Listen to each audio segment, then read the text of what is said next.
Back then, designers used to visit their clients in their homes to tailor-make, or shall we say, design their clothes for them. These days, a lot has changed with clothes flying off the shelf every minute. Designers have made dressmaking an art form these days called couture.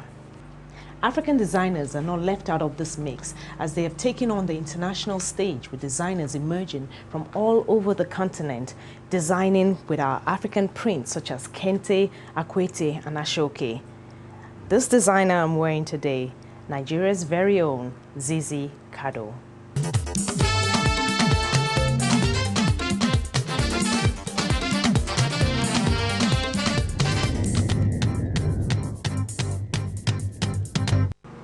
Our guest today was born in eastern Nigeria and happened upon the world of fashion and couture, shall we say by chance. Stay with us as we introduce to you one of Nigeria's foremost designers, Zizi Cardow.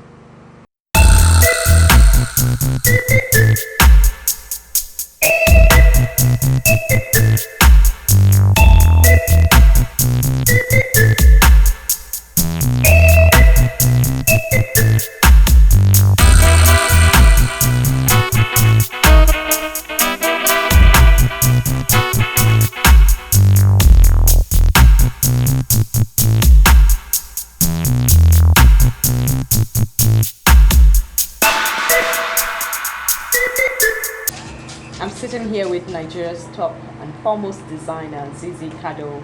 Zizi, welcome to our show. Welcome. It is so nice to have you. And Thank say you. Hello to Nigeria, to Africa. Hi, Ninja. How are you? Well done. You've created and done so much in the last few years. How have things been? How's your life so far? It's been good. It's been hectic. It's been enlightening and fulfilling. Difficult, challenging. I don't know what other word to use. Keep going. You know? But all in all, it's been one amazing trip. You know, it's been. I don't think if I want to come another life, I would be any different. You know, I would choose this life. Take us back. Bring us to where we are today. How did it start for you? How did you get into fashion? I gathered you just stumbled on it by. Yeah, it's one of those things you say God-given talent. You know. And I never really studied it properly, and I'm actually looking forward to doing that, going to a proper school and everything to, I think, get a manager aspect of it, marketing and all that to boost the business. And also, probably, I'm sure there's some few tricks somewhere that I'm yet to discover, You just learn as you go along and all that. And starting up was, it's like 8 years ago, and I would say in 8 years till now, I'm quite grateful and thankful to God that we're able to get to where we are, right now. Challenges, Nigerian fashion industry. How did you cope? How did you manage? I would say perseverance, and believing in what I had in mind. The kind of idea I had then was to actually create a kind of identity for Nigerians, because we don't really have any kind of identity of our own. If you look at it, somehow we're losing all that, our cultures, I wouldn't say our values, but most of our heritage is going somehow, due to Western, I wouldn't say civilization, it's we trying to be more Western than the Westerners. And the Westerners trying to be us, And I said, okay, I mean, you look at a Senegalese or Ghanaian or something, and you can identify them with their way of, dressing and stuff, or South African. And I decided, okay, let me do this. And because personally, I was doing this local fabrics for myself, and I'll travel or go to school or something. And, of course, people look at you strangely. And I find I was always standing out. So I decided, why not, I already have this identity for myself. Why don't I make it global? Why don't I, reach out and say, hey, Nigeria, this is us. We have to be proud of who we are and embrace our cultures and our heritage and our values and everything, and not be ashamed of who we are. you know. And when I started, it wasn't really funny at all. I can tell you that. It wasn't funny because some thought I was mad, some thought I was an eccentric. I've been called that: eccentric, wacky, controversial, all sorts, you know, simply because, you know, I stood my ground. And eventually, from being eccentric, people started noticing, who's this woman that's always wearing African and tying her hair up? And, you know, because you always stand out. You always look graceful and elegant. And, you know, you come into a room, you're like, you know, here I am. And instead of looking like everybody else. Instead of looking like everybody else. And I was being called a South African, more than anything else, you know. And it took them a while to actually understand, and, you know, like, okay, she's really a Nigerian, you know. And eventually, I think by the time I won the Nigerian Fashion Designer of the Year, I think that was the turning point and the acceptance point, and people, and we had shows abroad, Milan, France, London, and places like that. And I think within that same year, I got my first award. I was the second after the Nigerian Designer of the Year. And I think people just started noticing and really seeing the whole point in what you're doing. And before I knew it, so many designers are coming up and doing ethnic copying you. You know, I keep saying now, you know, I thank God I'm a kind of a legend while I'm still alive, absolutely. Because usually such things happen while, you know, after you're dead. Yeah, so you definitely have pioneered a great thing here, using the Ankara to do so many different styles. Okay. Well, viewers, we're speaking with Zizi Cardow at her studio and her showroom in Ikoyi, Lagos, and we will be right back after this break, so don't go away.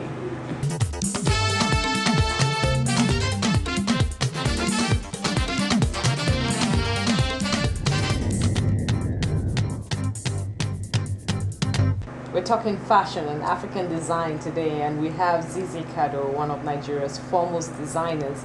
Excited to be in her showroom with all this fantastic, beautiful, colorful clothing. And you work mainly with Ankara. Yeah. You started that trend. Yeah. Basically, and how has it's kicked in? It's gone places? Yeah, it has. It has. I chose Ankara because it's cheaper.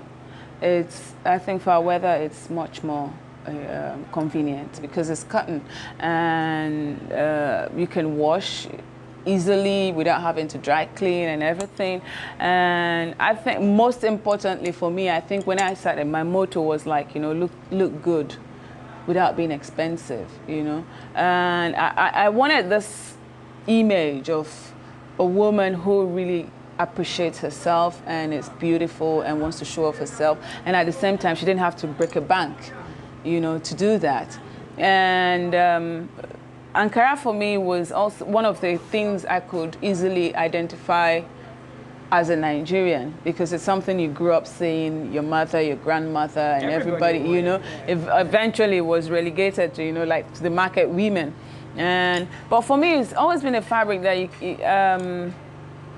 it's so best suited for us, you know. It shows our innermost consciousness, if you ask me, with the vibrant colors and everything. It shows a typical African, a typical Nigerian who in the face of whatever, you're still able to put out a smile and, you know, move forward and everything. So the colors for me are really heartwarming. You can just look at a fabric and you go, you know, this is what I want to do with it. Now, how supportive were your family in terms of your career, your choice of career? I was blessed in that aspect. I mean, they were quite supportive, especially my partner. You know, my daughter is very understanding, and she had to wait sometimes with me in the office until we go home and stuff. So she's 13 now. Yeah. She's 13 now. She's going to be 14 this August. Okay. And I was very lucky in that aspect. Most of my people around me were quite supportive. I think also because they were quite surprised, you know, that I chose to do that. So a lot of people more or less wanted to see what how it's going to end up, you know. And in terms of projections, what are we looking at for the next year or so, or further down the line?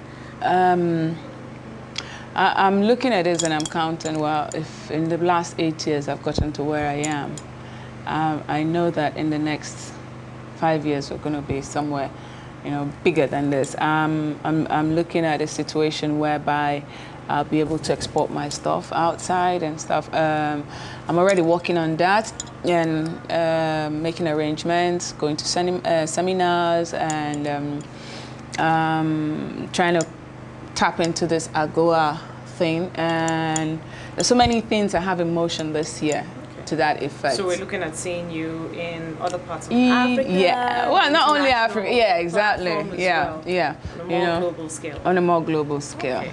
Well, there you have it, Africa and the rest of the world. Watch out for Zizi Cardow as her designs begin to hit the international runways out there. We're going to go on break right now and we'll be right back. Stay tuned.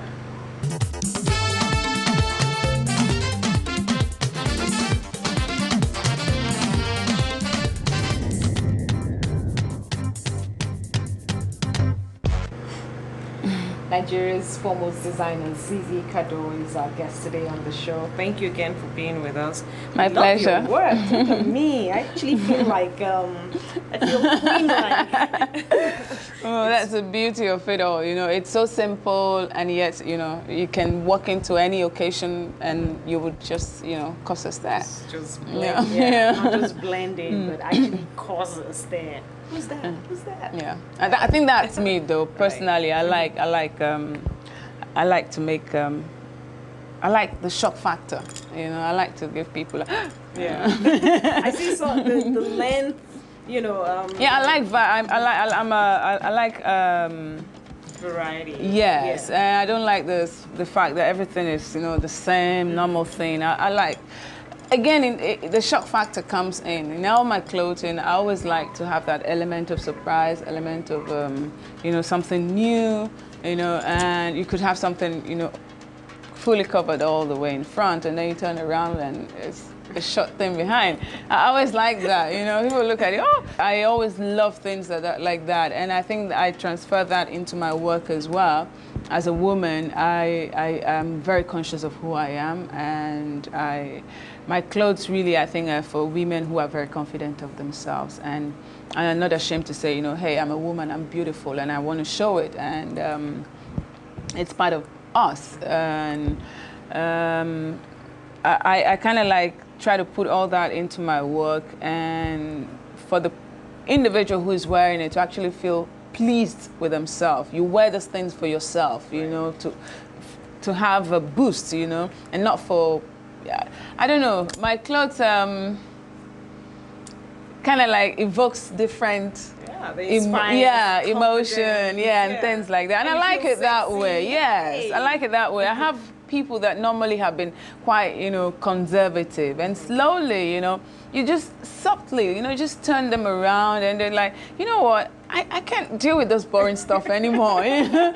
Or they're going like, you know, my husband seems to, you know, notice me better, or, you know, something, and I love all that. Yeah, so you have a lot of converts in that sense. Okay, yeah. Thank you so much. Thank you for Zizi. coming. Thank you. So inspired, so encouraged by your courage, and I'm sure a lot of young women out there as well taking a lot of what you've said and seeing how you go from beginnings. What would you say to young people out there? Well, I would say the fashion world for me, it's not. I think when I got into it, it wasn't about the glamour. You know, there was no glamour to it. Come to think about it, it was a job relegated to the dropout, and you know, if your family get tired of paying school fees, you know, they just send you to go and learn something like that. They come with respect. No. You know, and I think when I started to, that was one of the first things I wanted to do to this thing, you know, give it some kind of respect that it deserves, because skill is something that you can't buy it. Talent you can't buy, no matter how much, no matter where you try to learn it or something like that, you just can't buy it. And it's I've learned somehow to respect that talent, no matter what it is, any form of art that anybody does. You know, I respect it.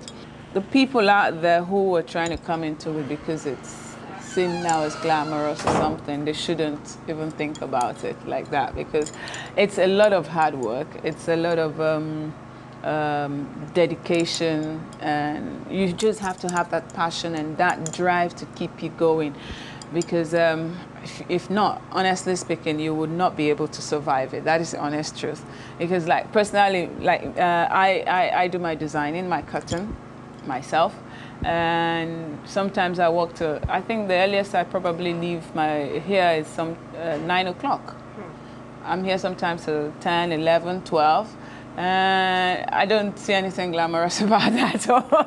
It is a lot of hard work, you know. So whoever is out there and wants to come into it, it's a wonderful job, you know. You're fulfilled, you're happy, but you really need to work hard. Especially now that we have so much competitions about, which for me is quite healthy. It's quite good because yeah, for any business to actually gain any form of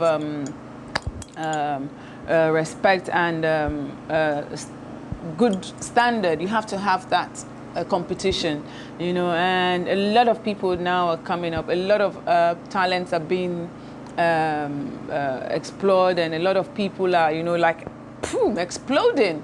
It's so amazing, you know. There's so much creativity in so many people, and a lot of, you know. So whoever's coming in has got to do their homework very well. That is the Zizi advice. If you're planning on taking on this industry, make sure you've got the right tools, the right people behind you. Just make sure you're ready. It's a lot of work, as with any other industry. Well, Zizi is going to take us back to the cutting room, and we're going to see how it works.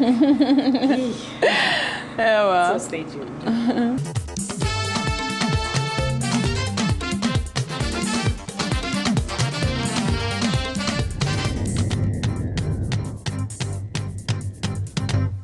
This is where all the dreams come true and all the fairy tales and everything happen. And this for me is my office. This is where I'm most comfortable in, around my scissors and my cutting machine.